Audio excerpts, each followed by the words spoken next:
네, 안녕하세요. 로봇 자율주행 플랫폼을 보다도 쉽고 빠르게 도입할 수 있게 만들어주고 안전하게 지속할 수 있게 만들어주는 DIV입니다. 저희는 로봇 서비스를 제공하고자 하는 대기업들이 이미 하드웨어랑 이제 서비스를 위한 커뮤니티 풀을 확보한 상태에서 쉽고 빠르게 확장시키고 싶어하는 쪽에 그 분야만 집중하고 있는, 어떻게 보면 소프트웨어 플랫폼을 제공하고 있는 회사의 부재를 이해하고 이쪽에서 집중해서 사업화를 진행하고 있습니다.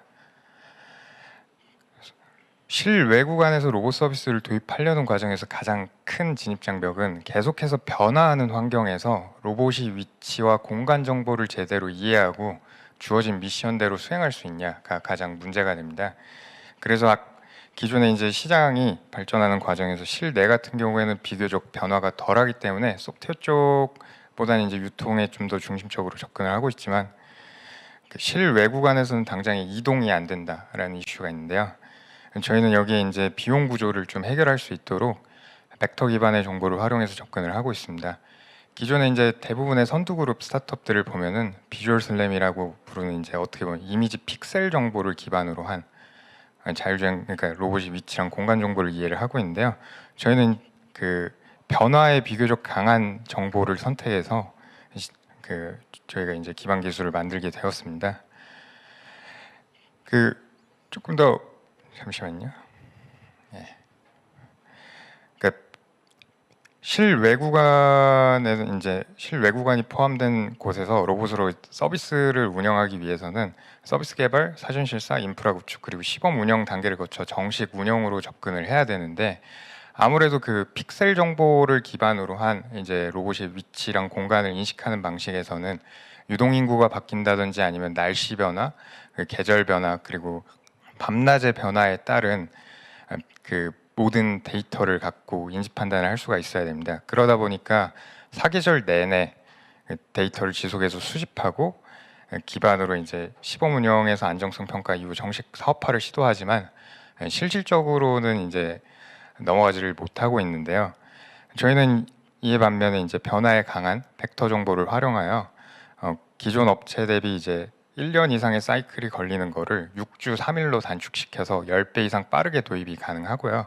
저희가 가장 자신 있다고 얘기하는 영역은 지속해서 운영하는 단계에서 유지 보수 비용을 얼마나 줄였냐를 보고 있습니다. 사실 이제 기술이 그러니까 센서를 뭐를 쓰냐 아니면은 알고리즘을 뭐를 쓰냐가 중요한 게 아니라, 이게 데이터를 모으는 게임이라고 생각을 했을 때 사스 형태의 비즈니스로서 소프트웨어 플랫폼이 빠르게 확장성을 갖출 수 있냐가 가장 중요하다고 보거든요.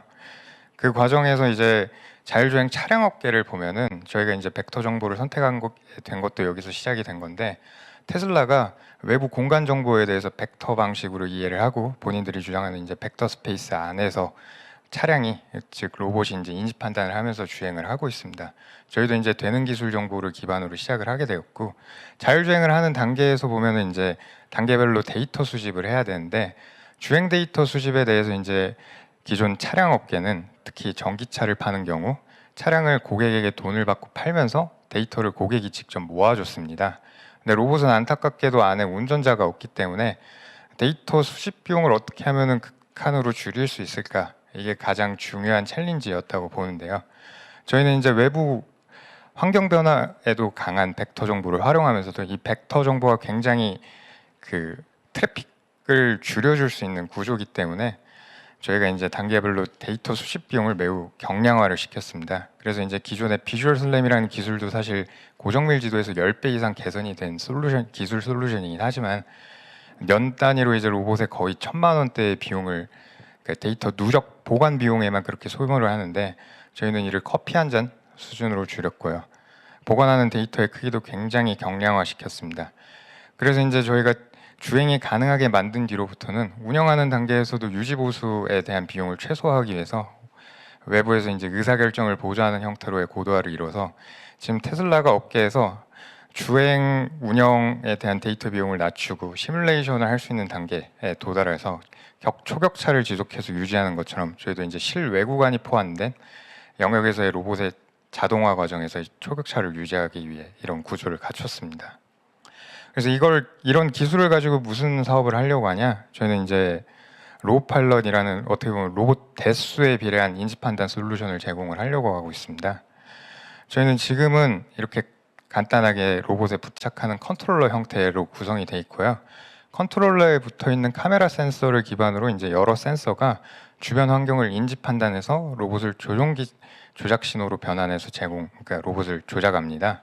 즉 사람이 눈으로 보고 로봇을 조종기로 조작해서 로봇을 이용해서 어떤 작업을 수행하는 과정을 저 컨트롤러가 자동화를 해주고 있습니다.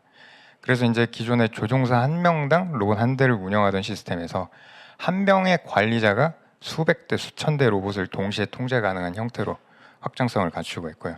그래서 저희가 이제 이렇게 로봇에 부착하고 인터페이스도 제공을 하고 있습니다. 저희는 지금 로봇파일럿 1.0이라는 솔루션을 기반으로 이제 물류 배송, 방범 순찰 같은 단순 이동 영역에서 단순 페트롤 기반으로 할 수 있는 사업화를 저희가 추진 중에 있습니다. 기아와 같이 시장을 풀어가는 과정에 있고요. 저희가 이제 차량 연계한 물류 배송 솔루션에 대해서 작년에 이제 성공적으로 POC를 마치고 후속 프로젝트를 진행 중에 있습니다. 이 차량 연계 프로젝트의 경우에는 이제 국내 시장보다는 미국, 유럽의 타운하우스 및 단독주택에 있는 전체 물류량이 이제 10% 이상이 되는 되게 큰 규모에 대해서 저희가 이제 중장기적으로 프로젝트를 진행을 하고 있고요.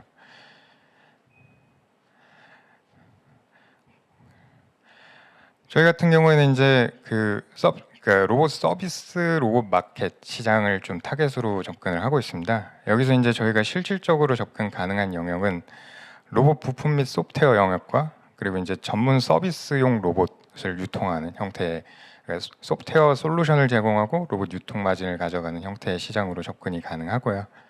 저희의 강점이라고 하면은 확장성이 있습니다.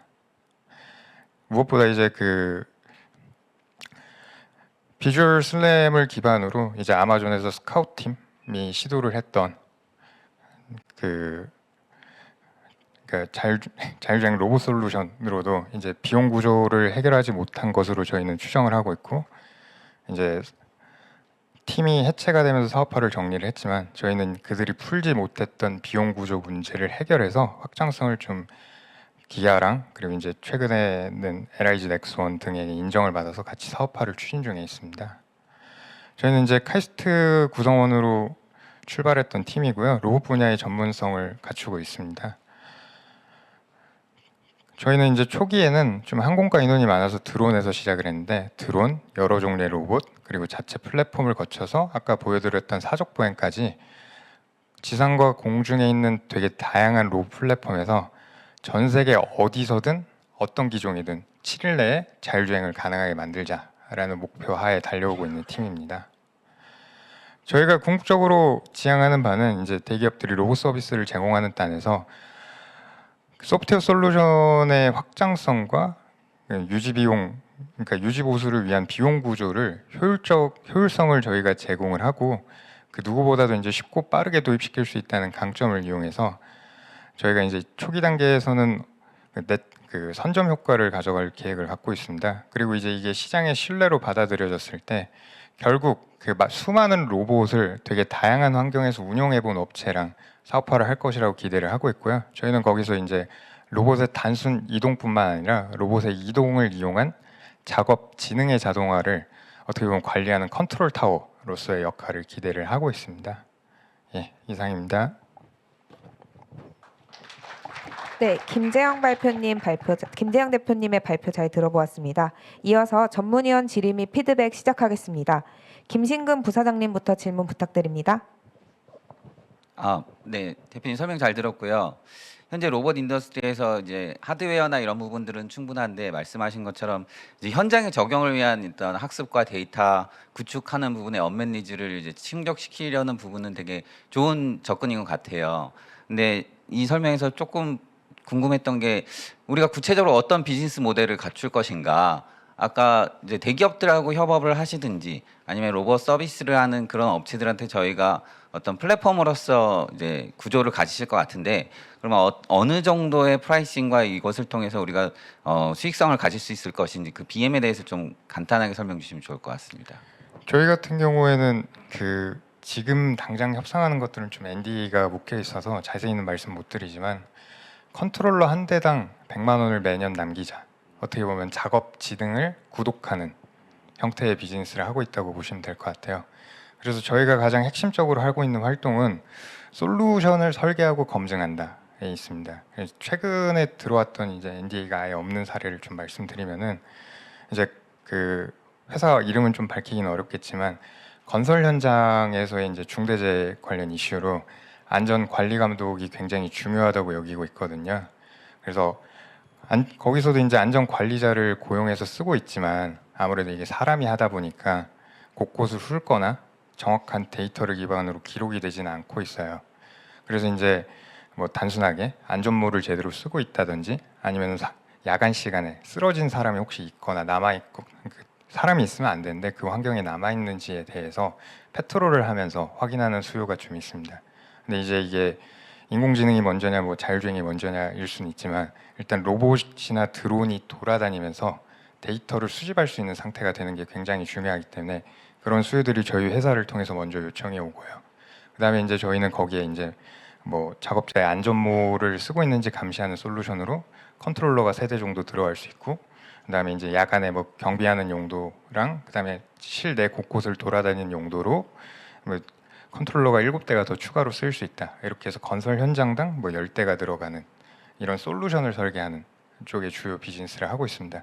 그리고 이게 아무래도 사업 초기다 보니까 프로젝트 단위로 초기에는 좀 SI성 매출도 같이 붙고 있고요. 그래서 저희가 총 3스텝의 그러니까 수익이 날 거로 기대를 하고 있는데 초기에는 SI성으로 프로젝트 형태의 매출이 많이 날 거라고 보고 있고요. 그리고 이 과정에서 저희가 뭐 관제 솔루션을 구축해 준다든지 소프트웨어 라이선싱을 해주는 형태로 사스 형의 매출이 날 거라고 기대를 하고 있고 중장기적으로는 저희가 컨트롤러를 공급한 곳에서 계속해서 저희 어떻게 보면 작업 진행이 돌아가고 있기 때문에 여기에 따른 유지 보수 개념으로 그 구독 비용이 컨트롤러당 100만 원씩 남기는 걸 목표로 하고 있습니다. 네, 다음으로 남창모 수석심사위원님 질문 부탁드립니다. 네, 발표 감사합니다.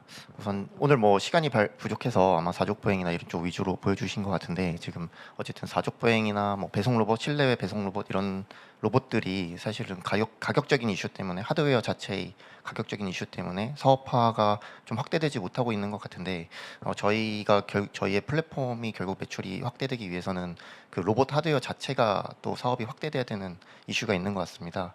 만약에 이런 것들이 좀 지연된다고 했을 때 그럼에도 불구하고 우리의 사업의 어떤 매출이나 어떤 사업적인 성과를 만들기 위한 다른 방법들이 좀 있을지 궁금합니다.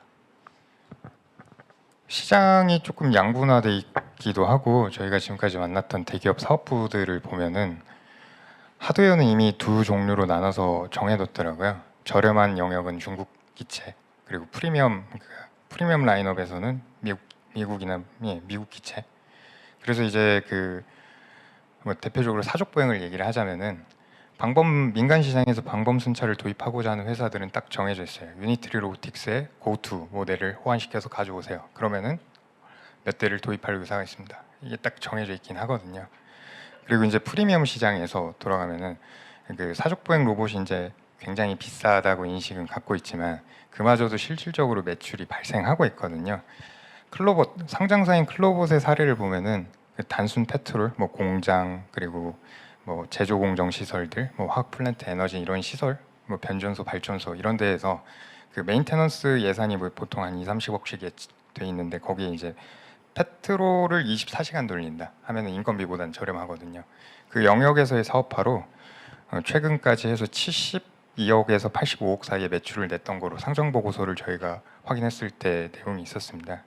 이 정도의 매출 볼륨은 이제 저희가 초기에 진입하기에는 적절하다고 보고 있고 2027년까지는 240억 원의 단순 페트롤 비즈니스로 매출을 낼 거를 기대를 하고 있고요. 예, 물론 이제 이게 마켓 전체 볼륨은 아닐 테니까 프리미엄 라인업에서 그런 그러니까 시설을 페트롤하는 수요랑 그다음에 민간 쪽에서 저가형으로 들어가는 거가 정해져 있는데 이제 사실 사업화가 잘 안 되는 게 로봇 가격도 있을 수는 있지만 저희가 생각할 때는 POC는 굉장히 많은 회사들이 하고 있다고 보거든요. 근데 그걸 지속해서 운영할 수 있냐, 여러 대수를 늘릴 수 있냐라는 단계에서 다들 발목을 잡히고 있어서 이 비용 구조를 해결할 수 있는 기업들을 많이 찾고 있더라고요. 저희가 되게 마케팅도 실질적으로 한 게 없었고, 그리고 이제 되게 작은 회사임에도 불구하고 기업들이 저희한테 먼저 컨택이 오는 게 이런 요인들을 이해하고 있어서 오고 있고, 그 기아뿐만 아니라 이제 LIG 넥스원 같은 경우는 작년에 저희 투자도 해주셔서, 그리고 기아의 도움으로 이제 현대 계열사들 하나씩 컨택해서 프로젝트를 같이 준비를 하고 있거든요. 그렇게 좀 확대가 돼가고 있더라고요. 네. 네, 양형곤 전무님 질문 부탁드립니다. 네, 말씀 잘 들었습니다. 그 플러그인이라는 이제 개념을 갖고 오셨는데 기본적으로 이제 이 로봇들이 이제 호환성이라든지 애초에 이 로봇을 서비스하고자 했던 업체의 수준이 로봇을 제작하거나 아니면 모듈을 사와서 뭐 조립하는 이 수준이 아주 다양할 것 같거든요. 근데 지금 모듈을 플러그인 한다는 게 어떤 의미 어디까지 커버가 되는 건지, 뭐 아니면 저희가 뭐 플러그인 형태 교체를 해서 비즈니스 모델을 키워가려고 그렇게 만든 건지 이게 좀 이해가 안 되는 부분이라서 좀 설명 부탁드립니다. 저희는 그냥 뭐 로봇 기종마다 좀 차이가 있을 수는 있지만 시장에서 쓰고 싶어 하는 기종들을 봤을 때는 그 페이로드라고 부르는 부착 가능한 형태가 있어요. 거기서 이제 뭐 연산 장치를 외부에 꽂을 수도 있고, 다른 뭐 CCTV라든지 어떤 장치들을 연결해서 쓸 수 있게 만들어주는 인터페이스를 제공을 하고 있고요. 그 페이로드가 호환되는 기종에 한해서 저희 컨트롤러를 이제 부착해서 통제하는 형태로 접근을 하고 있고요. 이렇게 될 경우에는 이제 문제가 되는 게 유지 보수 비용을, 그러니까 API가 매번 바뀔 때마다 유지 보수를 감당할 수 있냐라는 이야기가 나오는데, 저희는 그거를 애초에 고려해서 조종기 채널을 조작하는 형태로 시스템을 설계를 했습니다. 조종기 채널 같은 경우에는 이제 조종기가 하드웨어를 같이 묶어서 팔기 때문에 잘 변경하지를 않거든요. 레거시, 그러니까 호환이 잘 되게 지속해서 업데이트를 하고 있어서 저희가 유지 보수를 해야 될 코스트도 많이 적기도 하고, 저희가 실질적으로 대체해야 된다는 거는 그러니까 로봇의 그 조종하는 조종사의 작업 지능을 자동화시켜야 된다. 그러면은 엔드투엔드로 봤을 때 센서의 인풋이 들어왔을 때 조종기 신호로 바로 전환이 가능한 상태가 반드시 돼야 된다고 생각을 해서 저희가 그렇게 준비하고 만들어 왔습니다. 네, 이종현 상무님 질문 부탁드립니다. 네, 발표 잘 들었습니다. 보여주신 정보는 이제 맵을 그리고 이제 측유하는 쪽에 좀 포커싱이 돼 있는 것 같다는 느낌이 좀 드는데, 이게 실제 이제 자율주행 플랫폼으로서 이제 커버를 하려고 하면은 그 로봇이 도입되는 각 산업 현장 그리고 고객사의 요구에 맞는 다양한 이제 커스터마이징이 들어가야 되잖아요. 이제 적용되는 현장이 예를 들어서 뭐 제조 공장이냐 물류 창고냐에 따라서 움직여야 되는 속도나 아니면은 뭐 그 루트 시나리오 그 플래닝 짜는 것부터 해서 적지 않은 화물의 차이, 그 화물의 차이에 따라서 많이 변화가 있을 것 같고, 그런 지도나 측이 쪽이 아닌 그 외적인 그 자율주행 솔루션을 완성하는 데 필요한 다른 영역에 대해서 어떤 역량을 이제 고객사에 제공하고 계신지 좀 궁금합니다. 저희는 그 내부적으로 서비스 애플리케이션이라는 거를 부를 수 있는 개발 플랫폼을 또 제공을 하고 있어요. 그래서 이게 그 원천적, 사실 저희의 강점이 뭔가 카메라 인지 판단 쪽에 집중돼 있기보다는 정보 구조를 어떻게 하면 효율적으로 만들었냐, 정말 필요한 정보만 주고받고 로봇이 인지 판단을 하냐에 좀 더 초점이 맞춰져 있긴 하거든요. 예시로 이제 기존의 산업군에서 로봇이 주행할 수 있는 경로를 만들어 주세요라고 하면은 거기에 맞춘 매핑이 들어가야 돼요. 근데 저희는 그게 아니고 로봇이 공간을 이해할 수 있는 지도를 저희가 이제 따로 사전에 가서 그러니까 어떻게 보면은 정찰 개념으로 프로바라는 플랫폼이 따로 있는데, 로봇 플랫폼이 걔가 가서 이제 한 바퀴를 돌아주면은 로봇이 자율주행을 할 수 있는 공간들에 대한 파악이 끝나고 거기 내에서의 경로 설계를 할 수 있게 만들어져요. 그러면은 이 내비게이션을 제공을 했을 때 로봇이 그 내비게이션 경로를 가지고 뭐 이제 상황에 맞춰서 인지 판단을 하면서 목적지까지 이동하고 그 목적지 내에서 또 다른 작업을 수행할 수 있게 이거를 쉽게 개발해 줄 수 있는 개발 플랫폼도 같이 제공을 하고 있습니다. 그래서 저희가 이 자료에는 시간이 부족해서 담지는 못했지만 대전 정도의 도시에서 그 민간 지역 순찰을 하는 애플리케이션을 만들 때도 하루가 안 걸렸고요.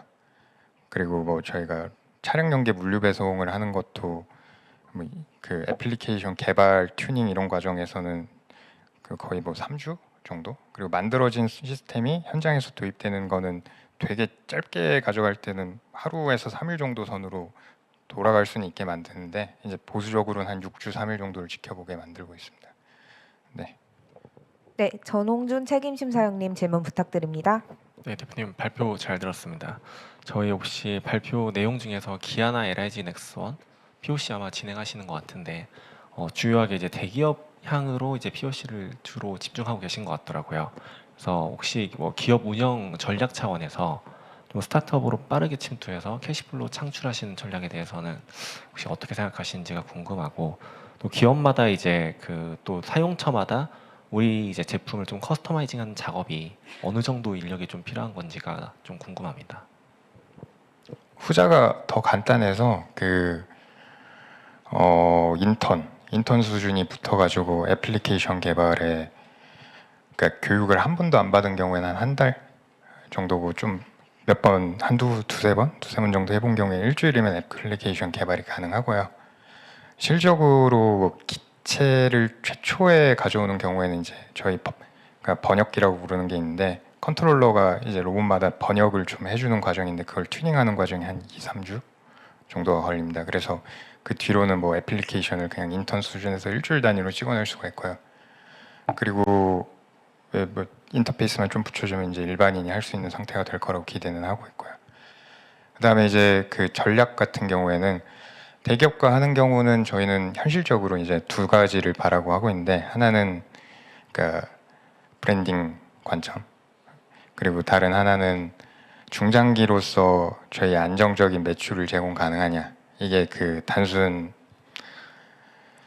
사업 예산이 신사업을 해봐라라는 그 일회성 POC에서 나오냐 아니면은 진짜 내부에서 새로운 비즈니스 모델에 대한 수요가 있고 그걸 기반으로 움직이는 프로젝트냐는 구분해서 좀 들어가고 있고요. 그 다음에 이제 그 사이에 비어 있는 것들을 좀 메꾸기 위해서 다른 스타트업들은 선호하지 않을 수 있는데 저희는 SI성 매출로서 버티는 거를 생각을 하고 있습니다.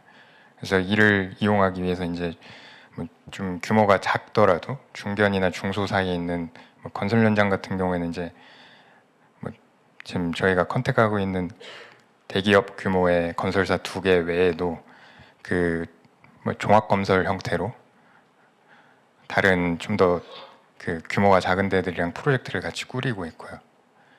이렇게 어떻게 보면은 이제 프로젝트 단위의 매출로서 초기 단계 캐시플로우를 좀 만들고 저희도 이제 그 사업화를 같이 하는 단계에서 예산을 받으면서 이제 저희 제품을 고도화하고 이게 시간이 지났을 때는 궁극적으로 그러니까 두 가지 효과를 가져올 거라고 기대를 하고 있는데 하나는 당연히 저희 제품 수준이 올라가니까 그냥 컨트롤 프로젝트 단위가 아니고 컨트롤러만 사가서 쓸 수 있는 형태가 될 거로 기대를 하고 있고요.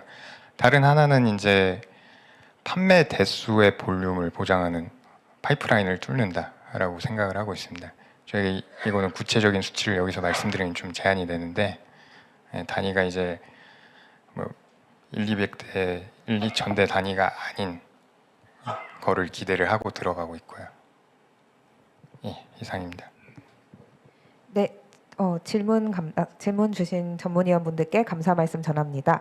이어서 참관객분들의 질문도 받아보겠습니다. 질문이 있으신 참관객분께서는 손을 들어주시면 마이크 전달드리겠습니다. 네, 그러면 질의응답 여기서 마무리하겠습니다. 고생하신 김재원 대표님께 다시 한번 큰 박수 부탁드립니다.